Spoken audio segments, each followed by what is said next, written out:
Coucou à toutes et à tous. Aujourd'hui pour cette vidéo, j'avais envie de vous parler vraiment de l'importance d'être en lien avec son enfant intérieur, particulièrement pour les personnes sensibles. Donc bien sûr, cette vidéo s'adresse aux hypersensibles et aux potentiels, mais pas que.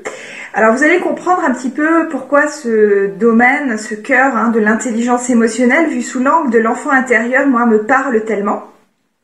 Alors je vais déjà mettre peut-être un pied dans la porte en fait dès l'introduction en vous disant tout simplement pour moi que les capacités, les compétences, les qualités d'un enfant sont en fait bien supérieures à celles d'une grande personne, ce qu'on appelle une grande personne. On pourrait aussi s'interroger pourquoi on dit ça finalement, parce que finalement l'enfant c'est un être qui est complètement à égalité avec l'adulte. Alors ça commence fort, voilà, peut-être que vous êtes en train de sourciller, peut-être que vous ne comprenez pas parce qu'effectivement on a souvent l'habitude qu'il faut éduquer les enfants, qu'il faut voilà, mentalement les former, que c'est des êtres qui sont inconscients, qui n'ont pas beaucoup de jugeote, etc.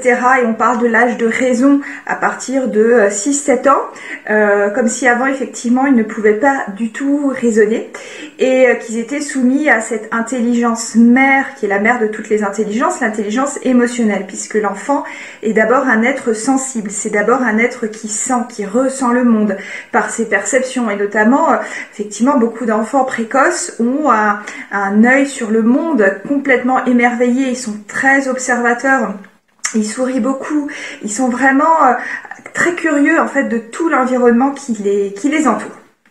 Alors, je vais rappeler en fait quelques bases vraiment pour démarrer, mais qui sont pour moi nécessaires. En fait, déjà, de quoi a besoin l'enfant? L'enfant, il a besoin d'amour. Voilà, je pourrais m'arrêter là. D'amour, mais aussi finalement d'approbation, à savoir de reconnaissance, de temps, d'espace qu'on lui consacre, d'attention et de soins finalement continus pour grandir, pour s'épanouir. Alors bien sûr, dans ces soins, il y a l'aspect vraiment physiologique, la nourriture, le sommeil, etc. Mais il n'y a pas que ça, puisqu'il y a également des besoins affectifs et psychologiques. Donc l'enfant, il va chercher finalement un cadre stable, cohérent. Alors ça aussi, je fais une petite parenthèse dessus. Très souvent, les enfants au potentiel et hypersensibles ont un esprit critique, on va dire, assez développé. Donc ils vont avoir un sens de l'analyse très pertinent et vont souvent rapidement voir ce qui ne va pas dans leur entourage. Donc bien sûr, ça peut être dans l'environnement, on va dire matériel, ils remarquent un nouvel objet, quelque chose, mais pas que. Ils vont aussi remarquer très rapidement et très facilement les dysfonctionnements qui existent entre les adultes, par exemple. Et là, ils vont se dire, mais il y a des incohérences. Effectivement, papa dit qu'il aime maman et pourtant, il lui crie dessus, par exemple. Mais il y en a plein d'autres exemples. Donc en fait, cet enfant sensible peut souffrir de toute parole, de tout comportement qui va en fait limiter sa nature profonde et finalement cette spontanéité, cette relation affective qu'il souhaite créer en fait avec l'adulte, puisqu'il a vraiment ce besoin relationnel et souvent ces enfants précoces justement se sentent mieux avec des enfants un peu plus âgés qu'eux, voire des adultes, que des enfants de leur âge. Et donc, un enfant, il peut devenir un individu fonctionnel, à savoir aussi empathique, bienveillant, s'il a été en fait considéré, s'il a été approuvé dans sa vulnérabilité, dans ses forces, dans ses expériences affectives, que ce soit les sensations, les émotions, les sentiments, mais aussi ses besoins fondamentaux et relationnels. Bon. Alors, je ne prône pas, quand je dis que l'enfant n'a pas envie de limitation, je prône pas du tout tout ce qui est actuellement, on voit des enfants rois qui ont le droit de tout faire, qui n'ont plus du tout de cadre. Alors bien sûr, je ne juge pas les parents qui sont dans cette optique de vouloir bien faire, qui eux-mêmes souvent ont été très conditionnés, très limités dans leur enfance et du coup ils ne veulent pas finalement reproduire cette éducation-là. Mais du coup il n'y a plus du tout de cadre en fait qui est donné à l'enfant. Or l'enfant a besoin, et d'ailleurs tout être humain, même si vous remarquez en tant qu'adolescent et à l'âge adulte, a besoin effectivement aussi des fois d'avoir certaines limites pour pouvoir justement aller les dépasser. Donc quand on ne met aucun cadre, quand c'est du no limite, la seule limite, ça va être finalement de ne pas se mettre en danger de mort. C'est le seul cadre que donne l'adulte. C'est-à-dire, finalement, je t'aimerais, même si tu es boulanger, même si tu es boueur, même si, quoi que tu fasses, en fait, quelque part, je t'aimerais, quel que soit ce que tu choisisses. Et la seule règle que je te donne, ne meurs pas, ne mets pas ta vie en danger. Et là, qu'est-ce qu'on voit? Souvent, on voit justement des jeunes adultes, jusqu'à 25, 30 ans, qui sont chez leurs parents, qui sont souvent plongés dans certains types de dépendance, que ce soit les écrans, que ce soit d'autres substances, etc., qui souvent ne trouvent plus de sens à leur existence, parce que finalement, c'est comme s'ils se retrouvent face à un infini énorme et qui n'ont pas finalement de barrières à franchir.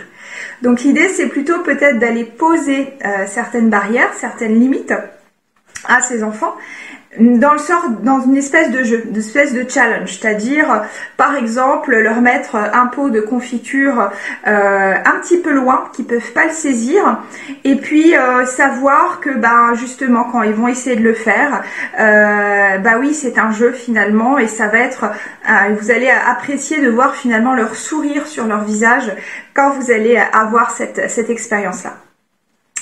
Alors, donc, c'était la petite parenthèse, je ferme par rapport à l'éducation, etc.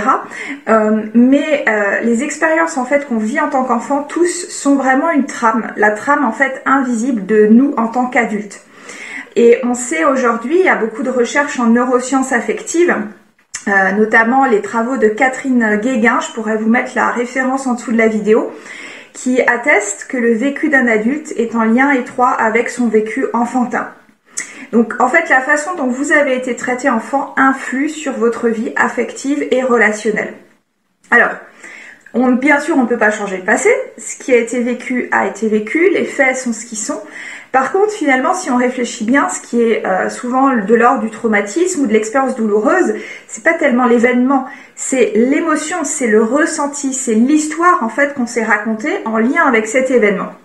Donc, la bonne nouvelle, c'est que les effets, si je puis dire, les ressentis de ces expériences douloureuses sont réversibles. C'est là où on a la main, c'est là où on a prise, et c'est ce qu'on voit effectivement dans les accompagnements en libération émotionnelle quand on va revisiter son histoire. Alors, la reconnexion en fait avec cette partie d'enfant en nous, c'est un processus finalement de pacification qui va être profond, libérateur. Je donne souvent cette image, c'est un petit peu comme si on a vécu un ensemble d'événements, on a des portes sur ces événements qui sont ouvertes.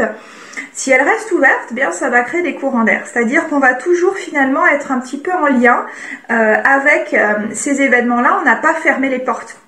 Donc l'idée, l'importance d'être en lien avec cet enfant intérieur, d'aller pouvoir justement dialoguer, d'aller pouvoir échanger avec lui, ça va être vraiment un rôle de pacification. Voilà, donc alors je vais maintenant vous préciser un petit peu, parce que je parle d'enfant intérieur, mais qu'est-ce que c'est? Parce que c'est tout un concept en fait derrière. Alors il y a bien sûr tous les travaux de Carl Gustav Jung, qui a été le grand précurseur sur l'archétype en fait de l'enfant intérieur.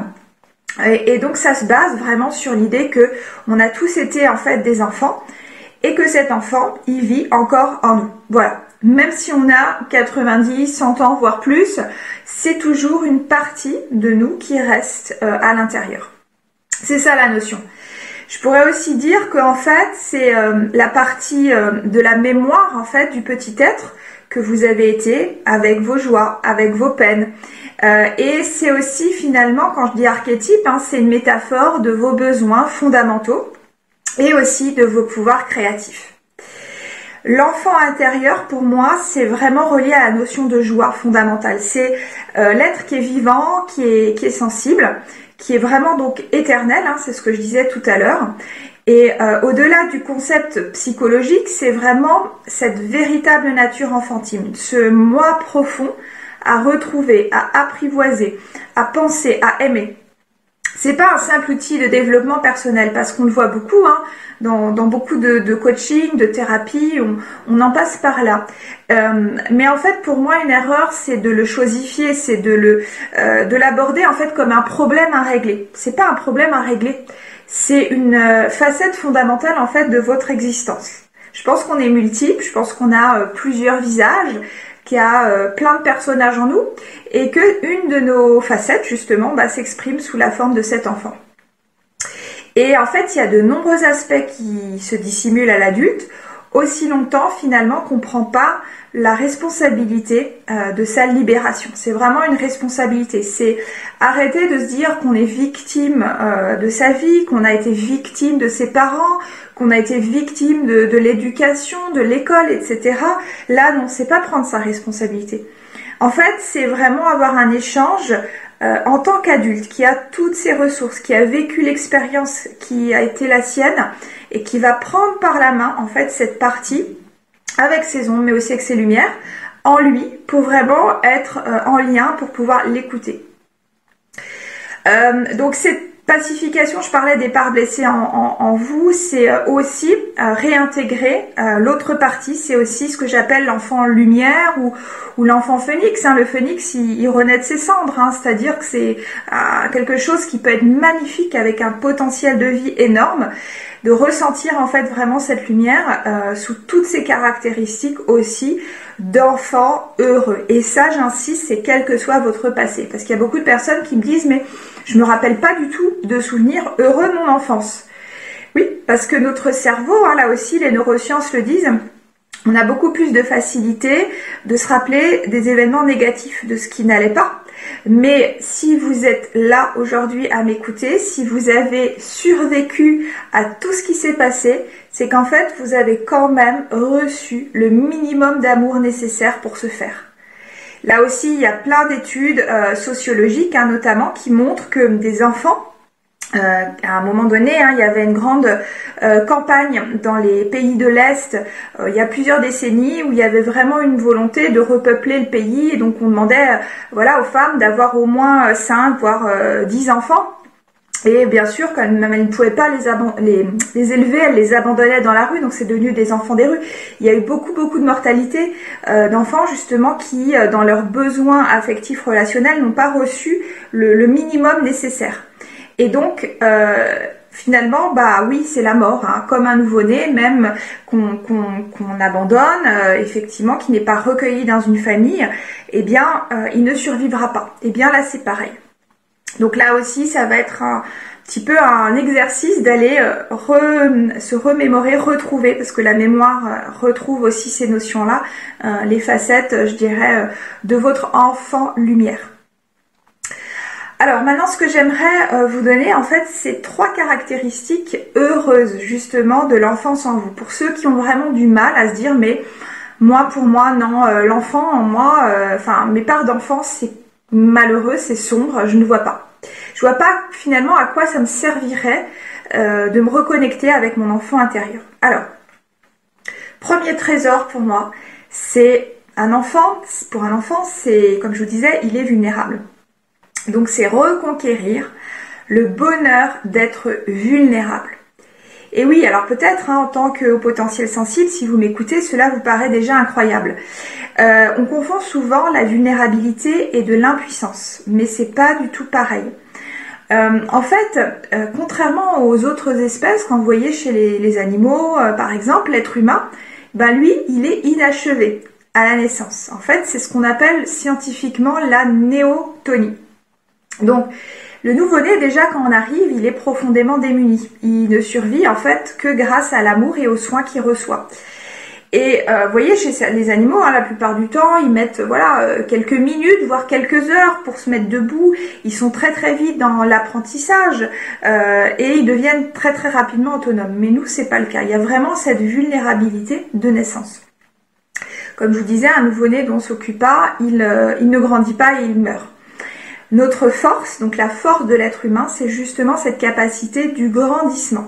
Donc, se tourner vers l'enfance en vous, c'est donc aussi se tourner vers cette part vulnérable qui ressent les émotions, qui ressent l'amour dont vous avez besoin et que vous pouvez ensuite recevoir et donner. C'est se reconnecter en fait à son monde émotionnel original. Enfant, vous vous laissiez complètement traverser et vivre vos émotions. Regardez un enfant, il tombe, il se fait mal, il pleure, il voit une fleur et il va se relever, il va avoir un grand sourire, encore avec les larmes sur ses joues, mais en fait il se laisse tellement traverser par ses émotions qu'il a cette capacité justement de ne pas se laisser couler, de ne pas se laisser sombrer. Et finalement dans ces cas-là, quand on se laisse complètement traverser, les émotions ne restent pas bloquées. Je vous renvoie des vidéos que j'ai pu faire sur les émotions. Qu'est-ce que c'est que les émotions? C'est d'abord une information, c'est une énergie qui a besoin de nous traverser. Elle n'est pas du tout faite pour rester en fait.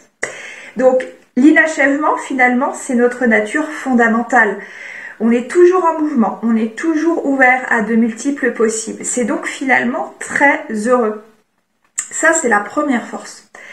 La deuxième force, la deuxième clé, enfin vraiment le trésor de retrouver cette connexion à son enfant intérieur, c'est le bonheur d'être soi.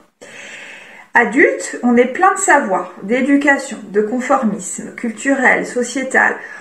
On est tous, même les zèbres y compris, même ceux qui vont avoir un esprit rebelle ou révolutionnaire, on est souvent détournés en fait de notre singularité. Et cela nous aveugle en fait profondément. On se suradapte, on s'éloigne de nous-mêmes, voilà, il y a ce fameux sentiment de décalage dont les zèbres, les hauts potentiels, les hypersensibles parlent souvent. Et c'est vraiment ce sentiment de décalage, on peut le ressentir avec les autres, mais en fait, en réalité, c'est vraiment un sentiment de décalage de nous envers nous-mêmes. C'est de nous être éloignés de qui on est finalement. Et se relier à notre enfance, encore une fois, c'est comme si on revenait à cette nature originelle, c'est sauvegarder en fait notre singularité. Écouter son enfance, c'est oser être soi. Et je pense vraiment intimement que nous ne devenons pas adultes en venant nous défaire, en voulant oublier, nier, fuir notre enfance. Et encore une fois, même si celle-ci des fois a été très compliquée, voire violente et douloureuse, au contraire, tant qu'on ne sait pas se relier à son enfance de façon juste, on reste dans l'infantilité. Donc voilà, l'infantilité, c'est pas du tout le côté enfantin. Le côté enfantin, c'est le côté joyeux, c'est le côté spontané que je vais parler un petit peu justement dans la troisième force pour se relier à cet enfant intérieur. C'est pas du tout ce côté immature. Des fois, on peut confondre les deux. Donc voilà, je précise. Alors, troisième clé justement, troisième force vraiment qu'on gagne, qu'on regagne quand on se connecte à son enfant intérieur, c'est savoir jouer pour ne plus se résigner. Voilà, alors peut-être vous avez des enfants, vous avez peut-être remarqué, ou des neveux, des nièces, ou en tout cas des enfants que vous voyez dans votre entourage, même dans les jardins, dans la rue, etc. Ils aiment jouer. Là aussi, c'est quelque chose de très spontané. Ils sont pas marqués par l'habitude, la résignation. Ils sont indifférents à la notion d'utilité, à la rentabilité, à la notion de performance. En fait, ils cherchent vraiment à se préserver de quelque chose, du possible finalement. Ils sont libres de flâner, de s'insurger, de jouer. Ils sont libres car ils vivent l'expérience dans le présent.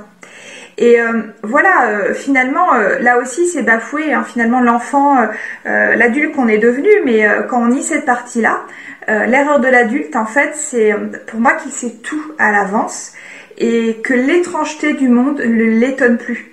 Or l'enfant en vous, et peut-être vos enfants, ne renoncent pas à ce possible inattendu qui les habite. Il y a Walter Benjamin qui disait là où l'enfant joue, un mystère est enfoui.